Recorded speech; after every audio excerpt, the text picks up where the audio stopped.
दत्ता गाडे नावाचा जो नराधम आहे, जो बलात्कारी आहे, त्याचे वकील आणि आपली पत्रकार मंडळी ज्या पद्धतीने त्या मुलीविषयी अनेक मुद्दे चुकीच्या पद्धतीने लोकांसमोर आणत आहेत, त्यावरून मला या चित्रपटाची आठवण झाली. एखादी मुलगी कुणाची तरी ओळख आहे किंवा त्याच्याकडून पैसे घेतले किंवा त्याच्यासोबत गप्पा मारल्या, कितीही गप्पा मारल्या, अगदी मित्रमैत्रिणीसारख्या गप्पा मारल्या, तरी याचा अर्थ तिच्यावर बलात्कार करणं हे बिलकुल समर्थनीय नाही. हे जे वकील आहेत यांची खरं तर सनदच रद्द केली पाहिजे.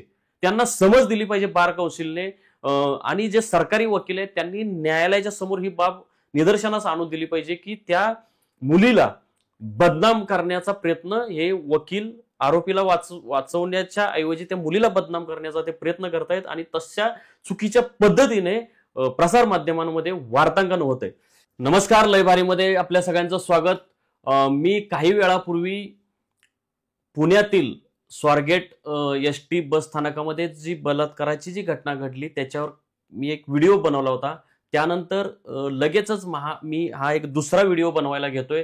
त्याच्यामध्ये त्या पहिल्या व्हिडिओमध्ये वकील आणि पत्रकार हे कसे चुकीच्या बेजबाबदारपणाने त्या घटनेचं वार्तांकन करतायत किंवा वकील जी माहिती त्या तरुणीची बदनामी होईल अशा पद्धतीने माहिती सांगतायत आणि पत्रकार चुकीच्या पद्धतीने ते वार्तांकन करतायत, त्या मुलीची बदनामी होईल अशा पद्धतीने. यावर मी प्रकाशझोत टाकला होता आणि त्याच अनुषंगाने मी फार तर याला पार्ट 2 म्हणा, भाग दुसरा म्हणा, तर त्याच अनुषंगाने मी हा व्हिडिओ बनवायला घेतलेला आहे. त्यावेळी मी ज्या काही बातम्या वाचत होतो त्यावेळी वाचलेल्या बातम्यांच्या आधारे मी तो व्हिडिओ बनवला होता. त्यानंतर काही मुद्दे परत माझ्या नव्याने निदर्शनास आले म्हणून मी परत हा व्हिडिओ त्याच विषयाच्या अनुषंगाने बनवायला घेतलाय.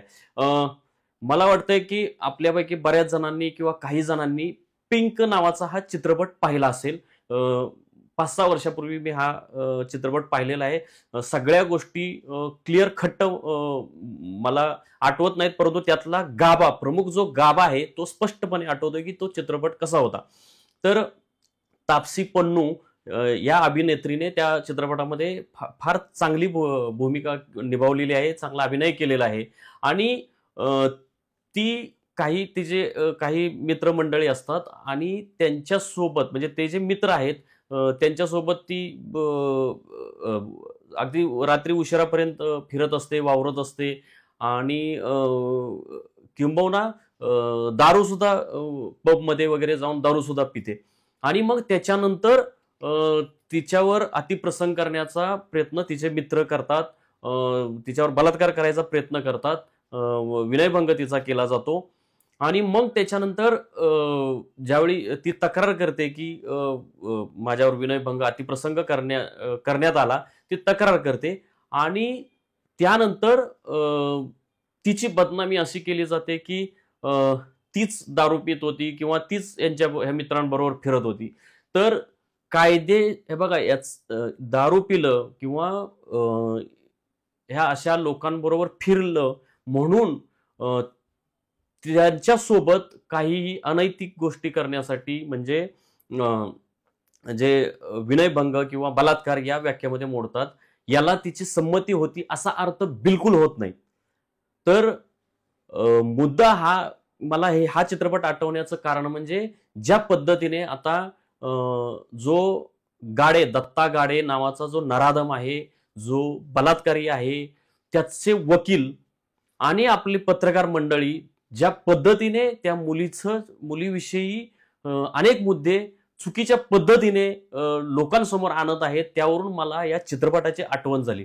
तर त्या वकिलांनी काय काय सांगितलं, तर पहिली गोष्ट सांगितली की संगनमताने हे झालेलं आहे, हा प्रकार झालेला आहे. दुसरं त्यांनी सांगितलं की तिने त्याच्याकडून काही पैसे घेतले होते आणि तिसरं की ते तर अत्यंत संतापजनक विधान आहे की तिथे एक एजंट होता. तर आणि दुर्दैवाने जे पत्रकार आहेत, पत्रकारांना ही मूर्खांना अक्कल पाहिजे की आपण काय वार्तांकन करतो. पहिली गोष्ट अशी आहे की जर त्यांचं संगनमताने झालेलं आहे तर, आणि पोलिसांनाही विनंती की आपण काय प्रकारची माहिती पत्रकारांना बाहेर देतोय याचंही त्यांनी भान ठेवलं पाहिजे. म्हणजे असं दिसतंय की पोलीस त्या गाड्याला वाचवण्याचा प्रयत्न करतायत आणि त्या मुलीची कशी बदनामी होईल असं प्रकारचे पोलिसांकडून सुद्धा माहिती जाते की काय असं सगळं दिसतंय.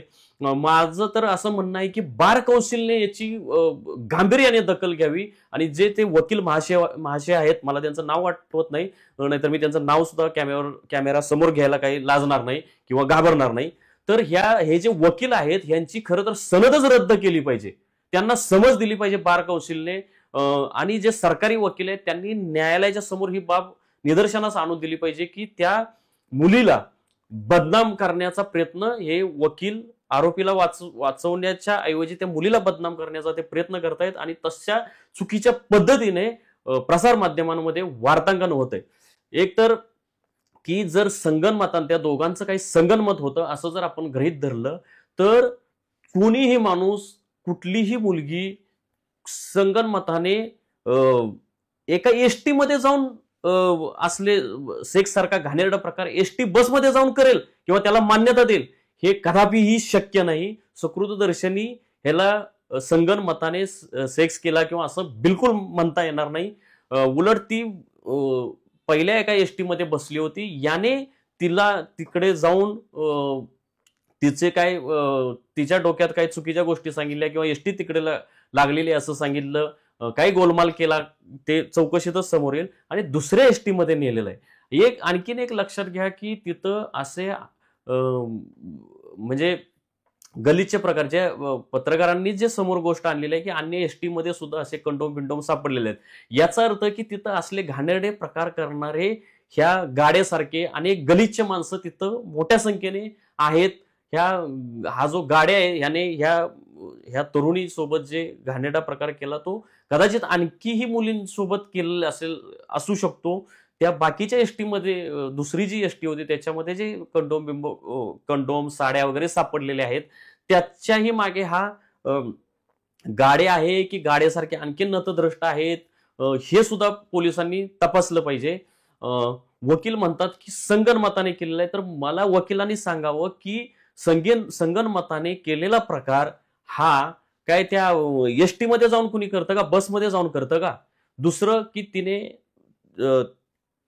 तिची आणि ह्याची ओळख होती असं त्यांचं म्हणणं आहे आणि त्याच्याकडून म्हणजे गाड्याकडून नराधम जो गाड्या आहे त्या नराधमाकडून ह्या मुलीने काही पैसे घेतले होते. लक्षात घ्या की आपण माणूस आहे, मानव प्राणी आहे आणि समाजामध्ये दररोज वावरत असताना कुणी ओळख झालेली असेल किंवा ओळखीच असेल तर कुठलाच माणूस असा नाही की जो कुणाकडून उसने किंवा काही कारणास्तव पैसे घेत नाहीत. मुळात पैसा हेच व्यवहाराचं विनिमयाचं साधन आहे. जर त्याची महिनाभरापासून त्यांची ओळख होती तर तिने घेतले असतील पैसे, परंतु पैसे घेतले याचा अर्थ ह्याने तिच्यावर जबरदस्तीने बलात्कार करणं, तिच्या इच्छेविरुद्ध एखादी सेक्शुअल लैंगिक गोष्ट करणं हे चुकीचं आहे. ह्या वकील महाशयांना कळलं पाहिजे की पैसे घेतले म्हणून पैसे घेतले म्हणून ह्यांनी बलात्कार करणं हे योग्य आहे का? आणि जी बलात्काराची जी घटना आहे ती त्या मुलीच्या इच्छेच्या विरोधात झालेली आहे, तिला फसवून झालेली आहे हे सकृतदर्शनी स्पष्ट दिसतंय. कसं स्पष्ट दिसतंय तर ती घटना घडल्यानंतर तिने काही तासाच्या अवधीमध्येच तिच्या कुटुंबांना सांगितलं की बाबा माझ्यावर असा बलात्कार झालेला आहे. जर तिची इच्छा असती किंवा त्या दोघांच्या संगनमताने जर असं झालेला प्रकार असता तर तिने बिलकुल असं सांगितलं नसतं किंवा तिच्यावर अत्याचार अन्याय झालेला आहे अशी तिची भावनाच झाली नसते, कारण संगनमताने झालेला आहे. आणि दुसरी गोष्ट की आपण कायद्यामध्ये बलात्कार किंवा विनयभंगाच्या ज्या काही गोष्टी असतील, ज्या काही आतापर्यंतच्या केसेस झालेल्या आहेत, ह्या वकील महाशयांना सुद्धा माझी विनंती आहे की तुम्ही जेवढ्या केसेस झाल्या त्या सगळ्या तपासा. त्या जास्तीत जास्त बलात्कार, रेप, विनयभंगाच्या केसेस ह्या ओळखीच्याच लोकांसोबत होतात, अनोळखी लोकांसोबत होत नाहीत. कारण एखादी महिला बोलली की मग किंवा तिला बोलून आपलंसं करणं, तिला पैसे देणं, चॉकलेट देणं, खाऊ घालणं आणि मग त्यातून तिला फसवून आपल्या जाळ्यात ओढणं अशा प्रकारचे उद्योग पुरुष मंडळी करत असतात. आणि याच्यामध्ये समजा ह्याने जे पैसे तिला दिलेले होते तर तिच्या समस्येसाठी दिले होते, तिला मदत करण्यासाठी दिले होते, का तिला ब्लॅकमेल करून बलात्कारासारखे घाणेरडे प्रकार करायचे होते? असे असं सगळं हे दिसतंय. आणि मला हेच म्हणायचंय प्रेक्षकांना किंवा लोकांना हेच सांगायचंय की एखादी मुलगी कुणाची तरी ओळख आहे किंवा त्याच्याकडून पैसे घेतले किंवा त्याच्यासोबत गप्पा मारल्या, कितीही गप्पा मारल्या, अगदी मित्रमैत्रिणीसारख्या गप्पा मारल्या, तरी याचा अर्थ तिच्यावर बलात्कार करणं हे बिलकुल समर्थनीय नाही.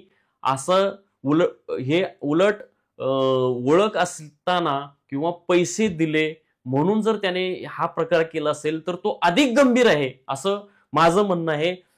आणि कायद्याला सुद्धा हेच अपेक्षित आहे. जे म्हणून जो पिंक हा जो चित्रपट आहे त्याच्यामध्ये सुद्धा हेच दाखवण्यात आलेलं आहे की तुमची ओळख आहे किंवा तुमच्या सोबत एखादं कोणी फ्रेंडली वागलं म्हणून याचा अर्थ असा नव्हे की त्या महिलेने किंवा त्या तरुणीने त्या आरोपीसोबत किंवा व्यक्तीसोबत सेक्स केला पाहिजे किंवा सेक्सला तिची मूक संमती आहे किंवा उघड संमती आहे किंवा छुपी संमती आहे असा बिलकुल अर्थ होत नाही. अजिबात अर्थ होत नाही. उलट तुम्ही तुमची जी ओळख आहे त्या ओळखीचा दुरुपयोग करत आहात. तुम्ही त्या ओळखीचा दुरुपयोग करून फसवत आहात. आरोपी फसवत आहे त्या मुलीला. आणि हे जे आपले सावित्रीबाईंचा महाराष्ट्र आहे, अहिल्यादेवींचा महाराष्ट्र आहे, मा जिजाऊचा जो महाराष्ट्र आहे, तिथे एखाद्या मुलीवर अन्याय अत्याचार होतो आणि वकील मंडळी त्या मुलीची बदनामी करण्यासाठी पत्रकारांना चुकीची माहिती देतात. बहुधा पोलीस सुद्धा तशा पद्धतीची माहिती देत आहेत की काय असं दिसतंय.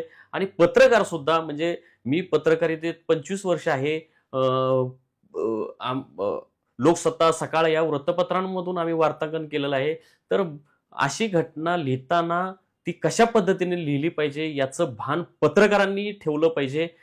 त्या मुलीला तिला आवाज नाही, म्हणजे ती तिची बाजू प्रसारमाध्यमांसमोर येऊन मांडू शकत नाही. त्यावेळी अशा वेळी त्या मुलीची, त्या तरुणीची बाजू आपण समजून घेतली पाहिजे आणि त्या पद्धतीने वार्तांकन केलं पाहिजे. जो आरोपी आहे कायद्यामध्ये,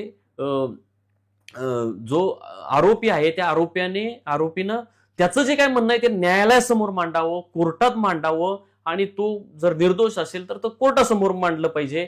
ह्या गोष्टी आरोपीचं म्हणणं प्रसारमाध्यमांमध्ये बिलकुल येता कामा नये. परंतु केवळ वाचक वाढावेत, बातम्या जास्त वाचल्या जाव्यात म्हणून आमचे पत्रकार मंडळी सुद्धा चुकीच्या पद्धतीने जे कायद्याला अपेक्षित नाही त्याला, त्या कायद्याचं उल्लंघन होईल किंवा कायद्याचा हेतू साध्य होणार नाही अशा पद्धतीचं वार्तांकन करत आहेत. माझी त्या पत्रकार बांधवांना विनंती आहे की तुम्ही ते जे वकील आहेत त्यांना आडवं तिडवं उलटे प्रश्न विचारून हे करा. त्या वकिलांना अजिबात, म्हणजे वकिलाचा जो हेतू आहे की त्या मुलीला बदनाम करणं, वकील म्हणजे ते गाडे अशा अर्थाने मी बोलतोय, ते गाडेचे प्रतिनिधित्व करतात. तर मी आतापर्यंत एवढ्या केसेसमध्ये बघितलं पण इतकं वकील कुठल्या त्या महिलेची बदनामी होईल अशा पद्धतीचे बोलत नाहीत, परंतु ह्या केसमध्ये बोलतायत.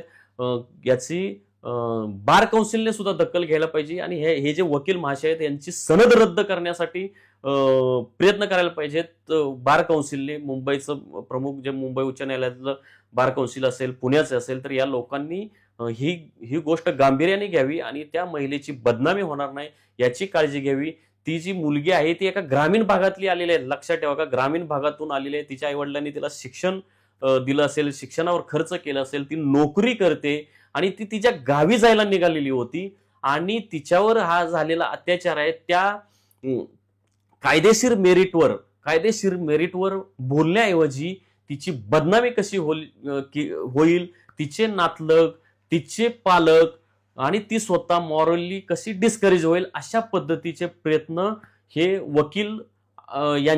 वकिलांच्या तोंडून जात आहेत आणि आमचे पत्रकार मित्र त्याला प्रसिद्धी देत आहेत. हे अतिशय वाईट आहे.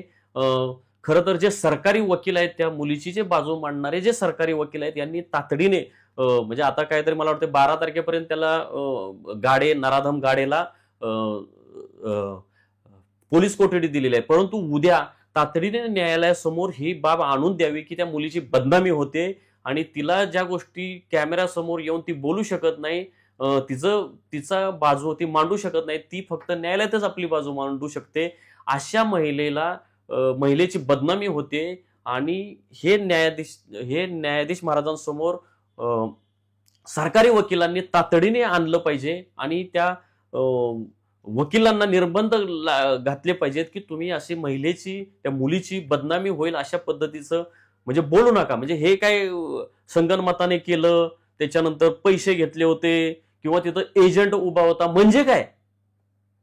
म्हणजे ग्रामीण भागातल्या मुली ज्या येतात, ग्रामीण भागातनं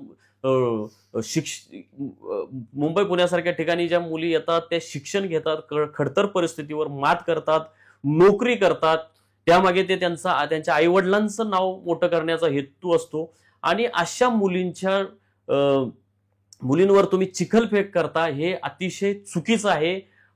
अशा कितीतरी मुली पुण्यामध्ये शिक्षण घेत असतात, बाकीच्याही आई वडिलांचा आपल्या मुलींवरचा विश्वास उडेल अशा पद्धतीचं तुम्ही वक्तव्य करताय. एजंट म्हणजे काय? तिथे एक एजंट उभा होता म्हणजे काय? तुम्हाला काय सुचवायचे आहे? म्हणजे त्या मुलीविषयी तुमच्या मुलीवर आणखी किती तुम्ही शिंतोडे उडवणार आहात? तर माझी विनंती आहे की हे जे वकील आहेत त्यांना त्यांच्या तोंडाला लवकरात लवकर आवर घातली पाहिजे आणि सरकारी वकिलांनी ही बाब न्यायालयाच्या निदर्शनास आणावी. जे इतर सज्जन वकील मंडळी आहेत त्यांनी हा बार काउन्सिलमध्ये हा मुद्दा मांडला पाहिजे आणि त्या मुलीची बदनामी होणार नाही याची काळजी घेतली पाहिजे. जे काही त्यांना बोलायचे त्यांनी कोर्टाच्या समोर बोलावं आणि त्या मुलगी समोर येत नाही किंवा तिचा वकील समोर येऊन काही सांगत नाही. जे काय वार्तांकन करतायत त्या आधारे बातम्या येत आहेत आणि म्हणून तिची बदनामी करणं हे अतिशय चुकीचं आहे. मुळात तो जो गाडे आहे त्या गाडेविषयी कुठलाही माणूस समोर येऊन गाडे फार सज्जन आहे, गाडे फार चांगला आहे असं कुणीही म्हटलेलं नाही. उलट त्याने यापूर्वी गुन्हे केलेले होते हेच लोक सांगतायत. पोलिसांच्या माध्यमातून सुद्धा तेच बाहेर आलेले आहे की त्याने यापूर्वी सुद्धा असले गैरप्रकार केलेले आहेत, गलिच्छ प्रकार केलेले आहेत. त्यामुळे असल्या घाणेरड्या माणसाला प्रसार माध्यमांनी त्याची बाजू मांडणारे वार्तांकन करू नये. सकृतदर्शीनी एक लक्षात घ्या, त्याने त्या मुलीला पैसे दिले, किती 7,000 दिले, 10 लाख दिले, 20 लाख दिले, हा मुद्दा इथं महत्वाचा नाही. त्याने तिच्या इच्छेविरुद्ध तिच्यासोबत लैंगिक कृत्य केलेलं आहे आणि कुठल्याही महिलेला किंवा कुठल्याही मुलीला तिच्या इच्छेविरुद्ध हात लावण्याचा सुद्धा कोणाला अधिकार नाही, बोट लावण्याचा सुद्धा अधिकार नाही. आणि हे वकील स्वतःच सांगतायत की तो जो नराधम गाडे आहे त्याने आणि ते संगनमताने ते काम केलेलं आहे, संभोग केलेला आहे.